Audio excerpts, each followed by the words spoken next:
بسم اللہ الرحمن الرحیم۔ السلام علیکم، ویلکم ٹو ہم کہانی۔ پلیز ناول کو لائک کر دیجیے، اگر آپ نے ہوئے تو سبسکرائب ضرور کر دیجیے۔ چلتے ہیں ناول کی طرف۔ گاڑی سے نیچے اتر کر آہستہ قدم اٹھاتی ہوئی ماضی کی یادوں کو سوچتی وہ گھر کے اندر داخل ہوئی۔ لاؤنج میں قدم رکھ کر وہ صحیح راستے کا تعین کرنے لگی۔ آیا اسے اس وقت کہاں جانا چاہیے؟ ایسا نہیں تھا کہ وہ اس گھر میں پہلی بار آئی تھی یا پھر اسے اس کے بیڈ روم کا معلوم نہیں تھا، مگر اپنے اندر وہ اتنی ہمت کہاں سے لاتی جو اس کے بیڈ روم میں چلی جاتی۔ وہ تو ہمیشہ سے اسے اپنے کمرے میں موجود دیکھ کر خار کھاتا تھا، نہ جانے آج اس کے ساتھ کیسا سلوک کرتا۔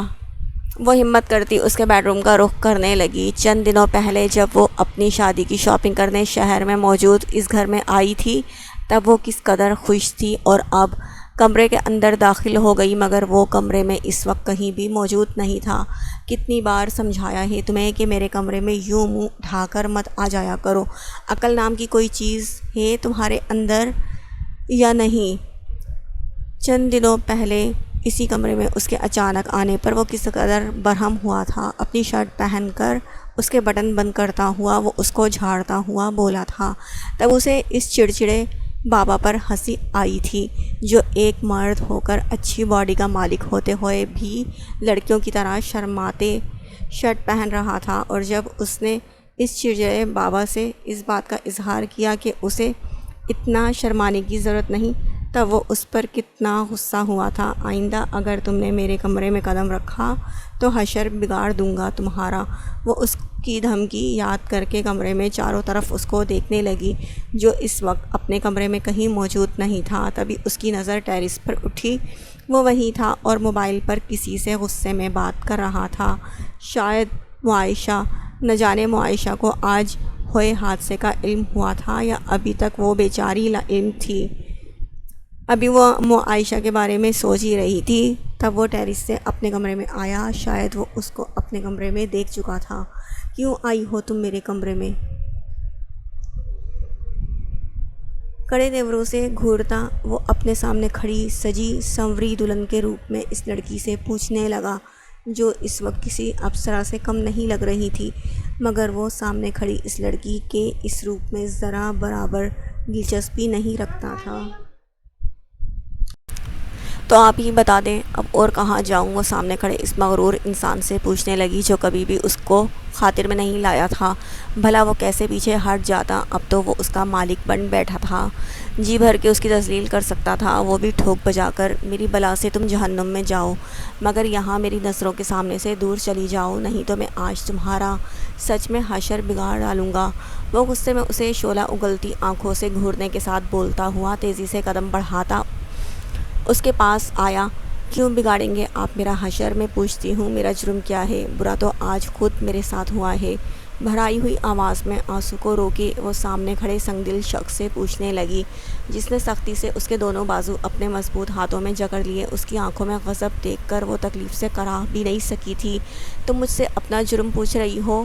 جو کچھ آج تمہارے ساتھ ہوا وہی سب تم ڈیزرو کرتی تھی، کیونکہ اپنے احمقانہ فیصلوں کی ذمہ دار تم خود ہو۔ خود کو گڑھے میں گرنے سے بچانے کے لیے تم نے شادی کے لیے میرا نام لیا۔ میں تمہیں ایک احمق، ایک کمعقل اور ناسمجھ لڑکی سمجھتا تھا، مگر تم تو کافی زیادہ گھنی طبیعت کی نکلی۔ بہت برا ہوا ہے میرے ساتھ۔ بھائی صاحب کی شکل دیکھتے ہوئے مجھے قربانی کا بکرا بن کر اپنا آپ پیش کرنا پڑا، مگر میری ایک بات کان کھول کر سن لو، حالات نارمل ہوتے ہی میں تمہیں اس رشتے سے ہمیشہ کے لیے آزاد کر دوں گا، کیونکہ تمہاری جیسی بیوقوف، جذباتی اور موقع پرست لڑکی کو میں اپنی زندگی میں شامل کر کے اپنی زندگی برباد نہیں کر سکتا۔ سنا تم نے؟ وہ غصے سے بھرے لہجے میں بول کر جھٹکے سے اس کے دونوں بازو چھوڑتا دور ہٹا۔ وہ ابھی بھی نم آنکھوں کے ساتھ اپنے سامنے کھڑے اس مغرور انسان کو دیکھ رہی تھی۔ اپنی روتی ہوئی شکل میرے سامنے سے غائب کرو، اور جب تک تم میرے گھر میں موجود ہو کوشش کرو کہ مجھے اپنی شکل کم دکھاؤ، اور اب تم میرے کمرے سے جا سکتی ہو۔ وہ اپنے سامنے کھڑی اس لڑکی پر ترس کھائے بغیر اس کی بے عزتی کرتا ہوا بولا، جو حالات آج پیدا ہوئے تھے آخرکار کسی پر تو اسے اپنا غصہ نکالنا تھا۔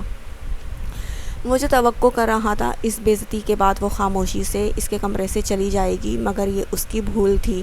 سمجھتے کیا ہیں آخر آپ خود کو؟ کبھی خود پر غور کیا ہے آپ نے؟ آپ ایک بد دماغ، چڑچڑے اور مغرور انسان ہیں۔ آپ جیسے انسان سے کوئی نارمل لڑکی شادی کر کے خوش نہیں رہ سکتی۔ مجھے کوئی شوق نہیں ہے آپ کے سامنے آنے کا یا آپ کی شکل دیکھنے کا، آپ کو شکل دکھانے کا۔ یہ شادی اگر آپ نے مجبوری میں کی ہے تو میں نے بھی نکاح نامے پر سائن کرتے ہوئے لڈیاں نہیں ڈالی تھی۔ آپ خود بھی اس بات سے اچھی طرح واقف ہیں کہ میں نے سب کے سامنے شادی کے لیے آپ کا نام کیوں لیا، کیونکہ آپ سے شادی کرنا میری مجبوری تھی، نہ کہ آپ کی محبت میں گرفتار ہوئی تھی میں۔ آپ کو ایسا کیوں لگ رہا ہے حالات نارمل ہونے کے بعد میں آپ کے ساتھ سمجھوتا کرتی ہوئی اپنی ساری زندگی آپ کے ساتھ گزار دوں گی؟ کسی خپتی انسان کے ساتھ عمر گزارنے سے بہتر ہے بندہ خودکشی کر لے۔ اور اگر مجھے مستقبل میں اپنے لیے کوئی ایک آپشن چوز کرنا پڑا تو میں خوشی خوشی موت کو گلے لگا لوں گی۔ وہ مصلحتاً ہی اس کی باتیں برداشت کرتی خود کو کچھ بھی کہنے سے روک رہی تھی، مگر اتنا کچھ سننے کے بعد وہ خود کو روک نہیں پائی تھی اور پھٹ پڑی۔ Out, I said get out, نکل جاؤ اسی وقت میرے کمرے سے۔ وہ لڑکی اس کو شروع سے ہی بدتمیز لگتی تھی، اب شادی کے بعد کیسے تمیزداری کا مظاہرہ کرتی۔ اس سے پہلے وہ اس لڑکی کی فضول قسم کی بکواس سن کر غصے میں آپے سے باہر ہوتا، اسی لیے چیخ کر اسے اپنے کمرے سے نکل جانے کا حکم دیتا ہوا بولا۔ وہ بھی رکی نہیں تھی بلکہ کمرے کا دروازہ زور سے بند کرتی ہوئی اس کے کمرے سے باہر نکل گئی۔ تمہارے چاچو تو مجھے کہیں سے بھی انسان نہیں لگتے بلکہ پورے کے پورے جن لگتے ہیں، جب دیکھو سرخ آنکھیں لیے بس غصے سے گھورتے رہتے ہیں۔ بات تو ایسے کرتے ہیں جیسے ابھی نوالا بنا کر کچا چبا جائیں گے۔ نتالیہ غصے میں حسن کے کمرے میں آتی ہوئی اس سے بولی۔ وہ اپنے موبائل پر اپنے دوست سے محض گفتگو تھا۔ نتالیہ کا خراب موڈ دیکھ کر وہ سلسلہ منقطع کرتا ہوا اس کی طرف متوجہ ہوا۔ اب کس وجہ سے ڈانٹ سن لی تم نے چاچو سے؟ حسن نتالیہ کا پھلا ہوا منہ دیکھ کر اس سے پوچھنے لگا۔ آج دوپہر میں ہی حیدر کی شہر سے آمد ہوئی تھی۔ بہت ممکن تھا نتالیہ 2 دن بعد اس سے اس کے چاچو کا شکوہ کر رہی ہوتی، مگر وہ رات کو حیدر کی شکایت لیے اس کے کمرے میں پہنچ گئی تھی۔ مجھے ڈانٹنے کے لیے انہیں کوئی وجہ ڈھونڈنے کی ضرورت نہیں ہے، بے وجہ ہی جب دیکھو میری شکل دیکھ کر مجھ پر چڑھ دوڑتے ہیں۔ غلطی سے ذرا سا ٹکرا کیا گئی موصوف سے، سنجیدگی اور بردباری کے لیکچر دینے شروع ہو گئے۔ بھلا بتاؤ، خود میں تو کوئی سن 65 کی بڈھی روح ہوں جو چاہتے ہیں کہ دوسرا بندہ بھی ان جیسا ہو جائے۔ نتالیہ جس کا رخ حسن کی طرف تھا وہ بنا یہ بات گمان میں لائے اس سے بولی کہ کمرے کے دروازے پر کھڑا حیدر نتالیہ کے منہ سے اپنی ذات کے بارے میں تبصرہ خاموشی اور ضبط کیے سن رہا تھا۔ یہ کیسی باتیں کر رہی ہو نتالیہ یار، چاچو کے بارے میں؟ وہ مجھ سے عمر میں 8 سال 4 ماہ اور 5 دن بڑے ہیں، ان میں کہاں سے کوئی بڈھی روح گھس گئی؟ اور میرے سامنے چاچو کو یہ سب کیسے تم بول سکتی ہو؟ تم جانتی نہیں ہو اپنے چاچو مجھے کتنے عزیز ہیں، بالکل بابا کی طرح محبت کرتا ہوں میں ان سے۔ کوئی اور وقت ہوتا تو وہ نتالیہ کو خوش کرنے کے لیے اس کی ہاں میں ہاں ملا دیتا، مگر حیدر کو اپنے کمرے کے دروازے پر کھڑا دیکھ کر وہ نتالیہ کو آنکھیں دکھاتا ہوا کچھ اشاروں کی زبان سمجھا کر اسے چپ رہنے کا مشورہ دیتا۔ ہاں ہاں بڑے عزیز ہیں، آج تک کسی لڑکی نے تو تمہارے ستیلے چاچو کو اپنا عزیز رکھا نہیں۔ بندے کی اچھی شکل صورت کا کیا فائدہ جب اس کی شکل پر ہر وقت 12 بجے ہوں؟ یہ اشارہ کیا کر رہے ہو منہ سے؟ بولو مجھے، تمہارے اشاروں کی زبان سمجھ میں نہیں آتی، یہ زبان تم اس موٹی شینا کو سمجھایا کرو۔ نتالیہ حسن سے بولتی ہوئی جیسے ہی مڑی تو دروازے پر حیدر کو دیکھ کر اس کی زبان تالو سے چپک گئی، جبکہ حیدر اس چھٹانگ بھر کی لڑکی کی چلتی ہوئی زبان پر اس کو بری طرح سے گھورنے لگا۔ سوری چاچو، آج میں کتنا زیادہ بول گئی ہے نا، مجھے خود بھی نہیں پتہ چلا۔ حسن نے بتایا کہ دروازے پر آپ موجود ہیں، اب بعد میں حسن کو اچھی طرح بتاؤں گی۔ نتالیہ آخری جملہ بے حد آہستگی سے حسن کو آنکھیں دکھاتی دانت چباتی بولی۔ حسن اب اپنا منہ چھپائے بیٹھا تھا جبکہ حیدر ابھی بھی نتالیہ کو گھور رہا تھا۔ آپ ایسے کیوں دیکھ رہے ہیں مجھے؟ حسن بتاؤ نا چاچو کو وہ کتنے پیارے لگتے ہیں مجھے، میں نے تو ہمیشہ حسن سے آپ کی تعریف کی ہے۔ بتاؤ نا حسن چاچو کو میں ان کی تعریفوں میں کیا کیا بولتی ہوں۔ نتالیہ ایک بار پھر حیدر کی نگاہوں کی سختی سے گھبراتی ہوئی حسن کو گھور کر اس سے بولی، جبکہ حیدر چلتا ہوا نتالیہ کے پاس آیا۔ تم سے کس نے کہا مجھے کسی لڑکی نے عزیز نہیں سمجھا؟ میرا اپنا ایک اسٹینڈرڈ، اپنا معیار ہے۔ میں خود آج کل کی لڑکیوں کو خاطر میں نہیں لاتا۔ میرے نزدیک ایسی لڑکی کی حیثیت ذرا برابر نہیں جو مقابل سے اپنی عزت خود کروانا نہیں جانتی ہو۔ حیدر کی غصے بھری نظروں اور باتوں پر نتالیہ کا سر جھک گیا۔ وہ ایک نظر حسن پر ڈال کر اس کے کمرے سے باہر نکل گیا۔ اس کو پہلے ان کو منا کر آ جاؤ، تم بھی نا یار جو منہ میں آتا ہے بولتی چلی جاتی ہو۔ حسن نتالیہ کی روحان سی صورت دیکھ کر اس سے بولتا ہوا اپنے کمرے سے باہر نکل گیا۔ یار چاچو رکیں، میری بات تو سنیں یار، حسن حیدر کے پیچھے جاتا ہوا اس سے بولا۔ ذوالفقار نے جب ہوش سنبھالا تو شروع سے ہی اپنی ماں فاطمہ، باپ آفاق کو دیکھا، جو دونوں ہی اس سے بے پناہ محبت کرتے تھے۔ ایک چھوٹے سے قصبے میں آفاق کی بڑی سی حویلی اور زمینیں تھیں۔ وہ دونوں اپنے اکلوتے بیٹے کے ساتھ خوشحال زندگی بسر کر رہے تھے۔ 12 سال کی عمر میں ذوالفقار پر یہ راز کھلا کہ فاطمہ اس کی سگی ماں نہیں تھی۔ اس کی ماں اس کو دنیا میں لانے کے بعد ہی دم توڑ گئی تھی۔ سگی خالہ اس کی ماں بن کر اس کے باپ کی زندگی میں آئی تھی، مگر اس نے کبھی بھی ذوالفقار کو احساس نہیں ہونے دیا تھا کہ وہ اس کی سگی ماں نہیں۔ اور دوسری وجہ یہ بھی تھی کہ آفاق سے شادی کی کہ اتنے سالوں تک فاطمہ کے ہاں اپنی اولاد نہیں ہو سکی تھی۔ جب ذوالفقار 17 سال کا تھا تب فاطمہ امید سے ہو گئی۔ اتنے سالوں بعد اس حویلی میں ان لوگوں نے کوئی خوشی کی خبر سنی تھی، مگر یہ خوشی کی خبر تب غم میں بدلی جب فاطمہ بھی اپنی بہن کی طرح حیدر کو پیدا کرنے کے بعد دنیا سے چلی گئی۔ تب حیدر کے ننھے منھے وجود کو ذوالفقار نے گلے لگایا تھا۔ ذوالفقار کی زندگی میں جب روحی اس کی بیوی بن کر آئی تب اسے ذوالفقار کی زندگی میں حیدر کی اہمیت اور حیثیت معلوم ہوئی، کیونکہ روحی ایک سیدھی سادی نرم دل عورت تھی، اسی لیے اس نے حیدر کی اچھی پرورش اور دیکھ بھال میں کوئی کسر نہیں چھوڑی۔ حسن کی پیدائش کے بعد بھی ذوالفقار اور روحی کے دل میں حیدر کی اہمیت اور حیثیت پہلے جیسی تھی۔ خود حیدر نے بھی ہمیشہ اپنے بڑے بھائی اور بھابھی کو ماں باپ کا ہی درجہ دیا تھا۔ حیدر کو شروع سے ہی اپنی زمینوں سے کوئی خاص لگاؤ نہیں تھا۔ جب اس نے شہر میں تعلیم مکمل کی تب وہیں جاب بھی کر لی، جس پر ذوالفقار اور روحی نے اعتراض کیا، مگر حیدر کی خوشی اور مرضی پر وہ دونوں خاموش ہو گئے۔ لیکن جو روحی کا حرکت قلب بند ہونے کی وجہ سے انتقال ہوا تب حیدر نے شہر میں گھر لے کر مستقل رہائش اختیار کر لی۔ حسن اور اس میں 8 سال کی عمر کا فرق تھا۔ اپنے بھتیجے سے محبت ہونے کے باوجود حیدر اپنے اور اس کے رشتے کو ایک حد تک بے تکلف ہونے کی اجازت دیتا تھا، مگر حسن کی منگیتر اور اپنے بڑے بھائی کے مرحوم دوست کی بیٹی نتالیہ اسے بچپن سے ہی عجیب و غریب مخلوق لگتی تھی،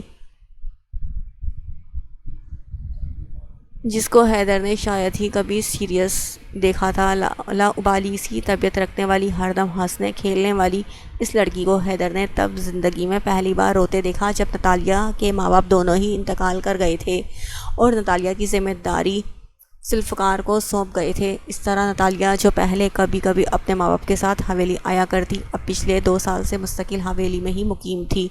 نتالیہ اور حسن ہم عمر ہونے کی وجہ سے شروع سے ہی اچھے دوست تھے اور اتفاق سے دونوں ہی ایک جیسی لاپرواہ طبیعت کے مالک تھے۔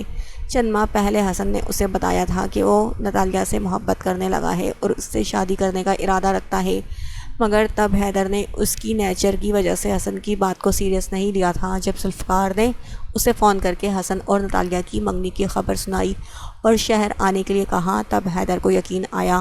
اچھا تو آج تم نے قسم توڑ دی یہاں آنے کی، کب آمد ہوئی تمہاری شہر سے؟ ذوالفقار جو ناشتے کی ٹیبل پر براجمان تھے حیدر کو ڈائننگ ہال میں آتا دیکھ کر اس سے اس کی آمد کا پوچھنے لگے۔